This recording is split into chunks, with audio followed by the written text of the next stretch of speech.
Oh, 0 degrees at 360 degrees. Tingnan yung compass kung saan ang 60 degrees, 360 degrees, 0 degrees. Doon din yan ang north. Okay? I-review saan ang 0 degrees mo, 360. Ito. Oh. Ang mapa, saan ang 0 degrees ng mapa, yun din ang alignment ng compass mo. Kung saan yung 0 degrees ng mapa, doon din ang 0 degrees ng compass para ma-orient mo yung map. Kaya nga, using the compass. Orient your map using the compass.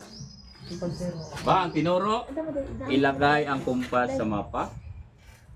Diba? At hanapin ang 0 degrees or yung north niya. 360 degrees. Dapat the same. Kung hindi pa naka 0 degrees, yung arrow, bakit nandiyan? Baka may magnet yung ano mo, hindi gumagalaw. Oh. Baka may magnet itong kuan, siminto kasi may bakal. Di ba? Huwag nyo yan sa bakal. Oh,